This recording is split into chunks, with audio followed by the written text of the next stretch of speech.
Hey everybody, Rich Lovell coming to you from the Vacaville Baseball Barn, Master Instructor of the Epstein hitting system. And I want to cover a little bit about it's going to get into that category of long swing, short swing, but it's more about separation. Because I see this a lot online, and I get this question occasionally of, hey, I need to separate, and what they demonstrate to me is they separate. So that's fantastic. Well, it's really good if you want to create a long swing. It's not so good if you're trying to be short and compact to the ball. It's not so good if you're trying to generate maybe a little bit more torque because you're having to pull all this forward. So let me show you what I'm talking about. I've seen this demonstrated online multiple times of stride and separate. Well, here's what happens. As you begin to turn, and most young players will do it this way, the bat falls off like this, and then more than likely you're going to create some bat drag, meaning that elbow gets out in front of the knob, barrel's going to drop, and then as they swing, a couple of things happen. One, they get below the plane of the pitch. Two, they create this really long swing by having the barrel, the end of the barrel here, way back behind their back foot, and then as they begin to turn, they're going to overturn their shoulders. Their chest is going to end up pointing more towards left center, left field. And then as they come through here, their body's going to have to make a correction, and they're going to over-rotate this right hand, rolling the wrist over a little bit early.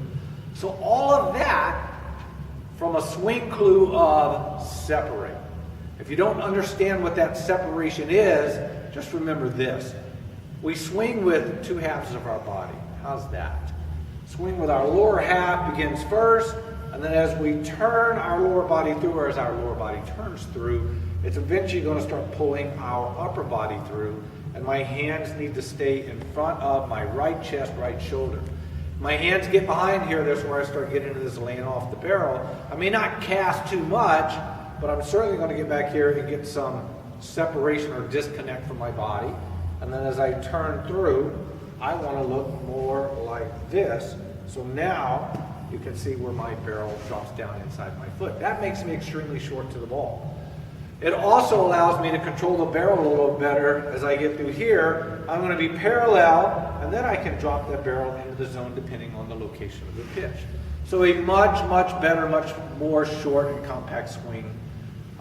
It alleviates a lot of the anxiety of players that get back here and then they're just trying to pull through, and they know they're either going to hit a flared off kind of fly ball to right field, or they're going to pop one off to the first base side, or when they're really early, they're going to come over the top of the ball and create that ground ball.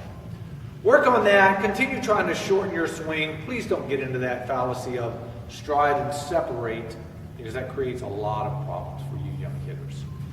Hope you enjoyed that. Again, check it out on the Epstein Hitting Online Academy. Search my name, Richard Lovell, Epstein Hitting Online Academy. If you're outside of the Solano County area and you want to do some type of hitting instruction with me, that's the way to do it.